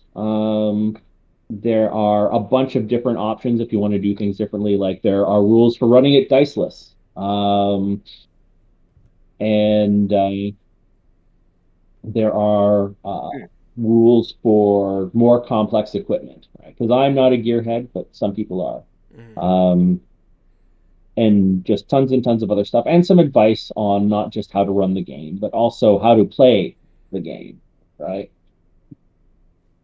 We'll have to highlight that when it comes out for sure. Yeah, right. And then it's powers after that, and then it is large undisclosed project.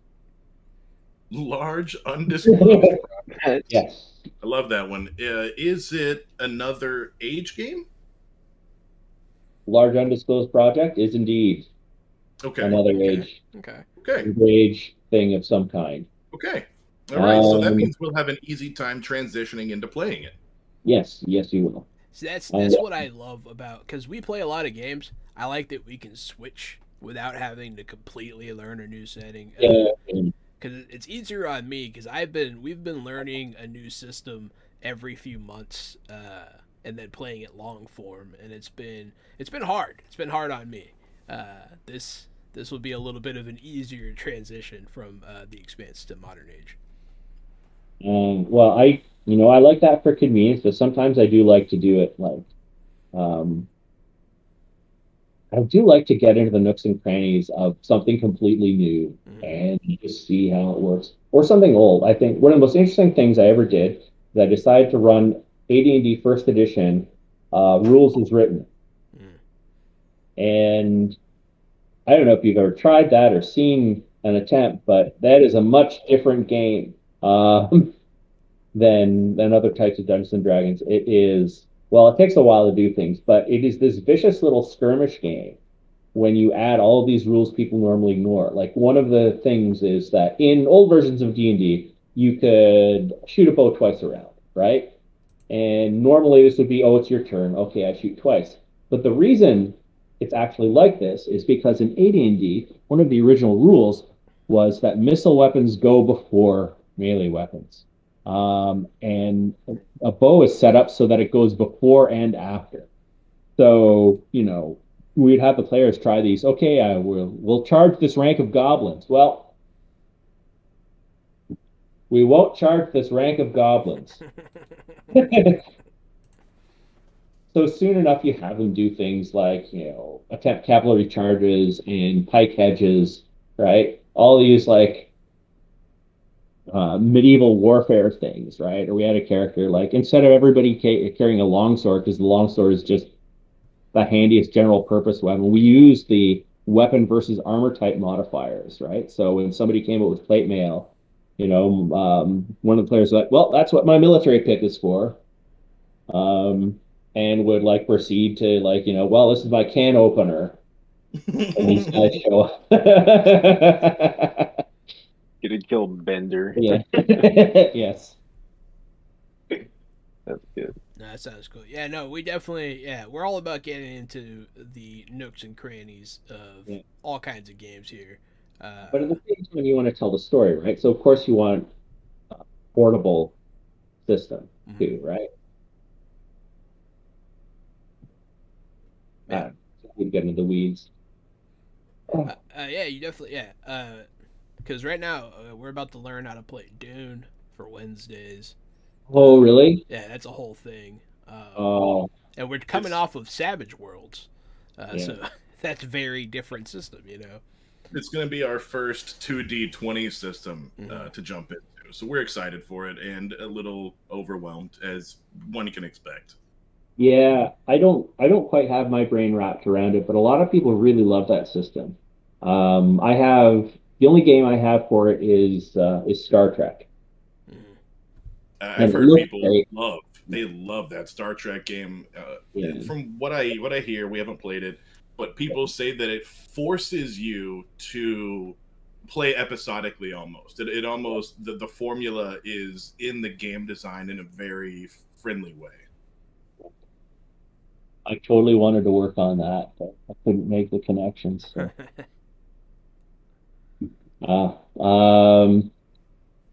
Yeah, well, I'd be interested to see how that works with you. That's yeah, we're excited. That's how I feel about the Marvel game. I forget who's writing it, but me and Gary tried to get in on the play testing for that. We could. I think Matt Forbeck was involved in that. I think. Yeah, we're trying to jump on that one. We were very excited. No dice on that. Yeah, we feel your pain. Yeah. You can't always get in on those passion projects. Yeah, well, I'm a big Blade Runner fan too, so the announcement that there was that game coming, like, oh, that would be fun. Yeah, it was announced Tuesday. Yeah. I was all it like ruined my day Tuesday because it was all I could think about. So I took to LinkedIn and was like, "Thanks a lot for posting this, you jerks! You ruined my day. I can't focus." Yeah, we're excited. We like that Cyberpunk, Blade Runner, Dune. We're excited to get into some of these new games, and of course, Modern Age. Yeah. And whatever the next big. Whatever your next big secret project is. Yeah. Well, it's just a matter of doing all the behind the scenes stuff that is necessary to get it done. Yeah. Oh God. Sorry. I Am Nick Chick says that their home group used to run a new system every couple of games for a long time, but never would have had the guts to stream.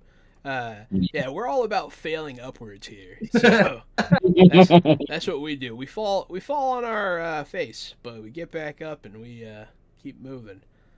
Because we consider this kind of a teaching channel, so our failures are your lessons. So you folks ever do OSR type games?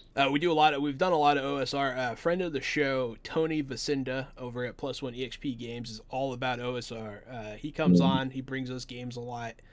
Sometimes we make connections with indie devs that are making that kind of thing. Like Alan Barr came over from Gallant Knight Games and ran some OSR stuff for us about a week ago. What was that game called, Jahan? Heirs to Heresy? Yes. A Knights Templar historical fiction game from Osprey Games, yes. Actually, it's funny, you were talking about the games you worked on earlier. He said he was a huge fan of Dark Ages. So that was cool. Oh, yeah. I've had a lot of fun working the Dark Ages stuff that I did, because, I mean, because of the historical fencing stuff, like doing anything about like knightly combat is like, totally love it. It's funny, you're the second ttrpg developer that we've met that is a historical sword fighting teacher. I don't know. There must be some kind of bleed over between medieval sword fighting Well, and fantasy fans. The funny thing is, I don't know if you folks have ever heard of the Riddle of Steel. Not the Conan aphorism, the game. But it was an early 2000s RPG that was written by a couple of people. One of them was Jake Norwood, and he is like a really prominent North American historical swordplay teacher now. So it was kind of weird he came to the Green Ronin booth, right? And he's wearing like Long Point Fletcher. Long Point is this tournament that was very well known. And I'm like, you're Jake Norwood, aren't you? And it's like, and I kind of geeked out, and I think I made him a bit uncomfortable. Like, it's that guy. It's that guy. I watched your long video about German common fencing. Hey, buddy, I've listened to you so much, it's like we're friends already.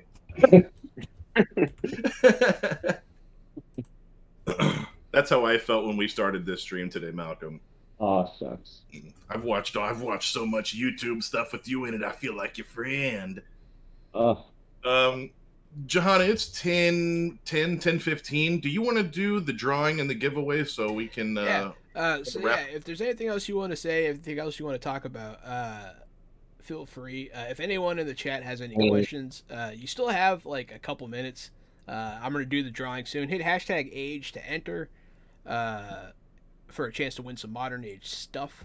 And then also you can use our affiliate code to go to greenronin.com, get 5% off of any of their amazing content, and help us out at the same time. But yeah, Malcolm, if there's anything else you want to touch on before we kind of wrap it up a little bit. How much can you say about the secret age project that Green Ronin's working on? Oh no. Damn! You said too much already. Yeah, that's right. I will say something that isn't really a secret, though, which is that a new core book for Fantasy Age is coming. Okay. With a bunch of revised and updated systems. And it is a lot of it is the result of back and forth from lessons learned in things like Modern Age too, right? So that is something to look forward to. But the thing I really wanted to say was that you've been extraordinarily generous with your time and listening to me ramble on, sometimes lose my place, say things that have no discernible point, and you've really indulged me, and I appreciate it. That's just what having a conversation is with us. It's just, we all just ramble until we get back on track and have a good time in the meantime. Yeah, when we first started this channel, I didn't think that we would be able to talk to all these game designers that made games that I hold very highly regarded, like Changeling and World of Darkness and that kind of thing. We've had quite a few people on, and I don't know, it's so cool to be able to sit here, talk to you, pick your brain. I actually got to learn about the setting I'm gonna run from the guy that created it, which amazing opportunity for me as a storyteller. And so I thank you for being on the show and for all that stuff. It was a lot of fun. I could listen to you talk about Arrow and all that stuff for forever. So, you know, it's late on a Friday night. So we know it's way after your work hours, and we appreciate you being here after 5, after 6 on a Friday, late as hell. It's absolutely, to Jahan's point, when we started, you know, we thought we would just play some games and maybe we would get retweeted, and like, you know, that's it. We didn't really expect that we would be sitting down with some of our favorite game designers and just thank you. What a gift for you to be here and talk to us, man. This is awesome. Well, thank you. Keep in mind that, you know, books, you know, these books are typically collaborative efforts, and especially with Modern Age, they're just some great people that I worked with. Unfortunately, one of them, Alejandro Melchor, he passed away a few years ago suddenly, but he was such a strong creative and design force on the game. So I wanna mention him in particular. You know, look on the inside, look at the names on the inside. Who wrote it, who helped out with it. You know, there are so many. It's such a gift to get those people together to work on something.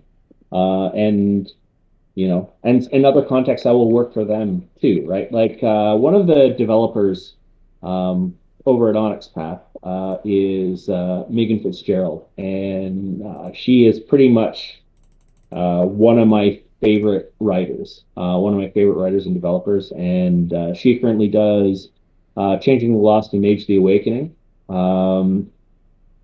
Just fantastic, and she did the antagonist monster section of Threefold, right? So, you know, the freaky 20-foot high moth-winged demon hag that is coming out of her mind, right? What great people to do stuff with. When you were talking about Lazarus and when we were starting to look at the Lazarus PDFs and campaign supplements and things, I immediately got on Twitter and was like, hey, Crystal, we're looking at your Lazarus stuff right now. It's dope. Just thought I would say what's up. Like, just, it's another great creator that. Yeah. She casually has these great ideas. And it's been so great. Like that, you know, that Hell Casino adventure, that's hers, right? You know, she developed Lazarus. She works on Mutants and Masterminds. And, you know, she works in comics as well, right? And she works in electronic games as well. So certainly it's a privilege to soak up what I can from these geniuses and, you know, see what I can produce with that inspiration, right? Or what I can organize other people to do under an outline, right? And I think that's the best thing, because it's like play itself, right? It's this collaborative process that makes you realize how much you value other people when you do it right, you know?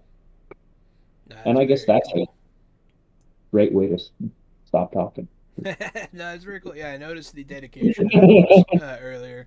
I was wondering if you were going to mention anything. Yeah, no, very cool.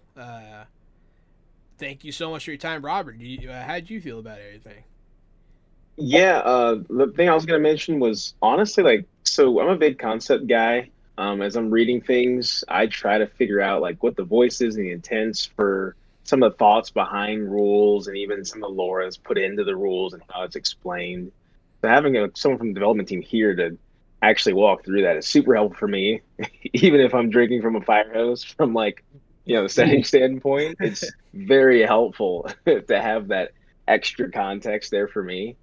So I'm like I said, super excited, and I have been absolutely entranced by a picture. I don't know if anyone has the book open and is like watching or anything. Page 95. I don't know what's happening in this alleyway with these 3 guys with the like projection of like themselves coming off, like he's being followed by like a that's small cool gang. picture. I don't know what's happening, but I need this. Fine. Whatever this is, that's my vote. I gotta open on the stream. Yeah, no, that's super dope. Is that of Threefold? Yeah, no, out of the Modern Age core book. Oh, Modern Age core. Hold on, let me. Yeah, it looks It's like in the they're gonna beat you up, powers. and then they're gonna beat your soul off. Yeah, they look menacing. Like pictures. if I turned around and saw those guys coming, pictures say 1,000 Oh words. yeah. I'm not even sure what the art note for that was. That it's so. But yeah, it was exactly the kind of So like, I'm so excited to dive into this and really start digesting it. But this is awesome. We do have our winner. Our winner's at Jenna. Hey, congratulations! Modern Age giveaway. So we will be sending you the prizes. But yeah, thank you so much for watching. Thank you everyone for participating in the chat. And you know, if you missed anything, you can go on our YouTube and watch the highlights and the whole thing. Really, I can't wait to have our session 0 is going to be a week from today. And then it's going to be an every other Friday thing, because we're keeping Friday, every other Friday open for like indie devs, that kind of thing. Check us out on Wednesday for our Session 0 for Dune by Modifius Games. And check out every Thursday we play The Expanse by, you guessed it, Green Ronin Publishing. Don't forget to use our affiliate code to get 5% off. We get a little something to buy anything you want. And what do you got, Gary? Oh, I was just gonna say, for anybody listening to this at like a later date, the dates for us are Dune starts on Wednesday, the 29th of September, and our first Modern Age game is going to be on October 1st. And do we have anybody scheduled, Jahan, or are we? We did it? We did it, right? We have Neon Lords of the Toxic Wasteland scheduled for 2 Fridays from now. Yeah, I think that's the 15th or the 16th. So that's going to be an indie game, which is about leather jackets, mohawks, and toxic wastelands of the future. So that one should be a lot of fun. I'm at Casualty CDG on all the social medias. You can find me if you like. I'm at RockFact on Twitter. I guess it's me. I'm Robert. I need to figure out what Twitter is, so I'll get back to you next Friday. You can read various articles at greenronin.com, and I am at mobunited.com, and that is where I blog about various things. Absolutely. Including thank you so much, everyone, for being here. Thank you, Malcolm. It was an honor and a privilege, sir. We hope to have you back on sometime. And everyone, have a great night. Thank you so much.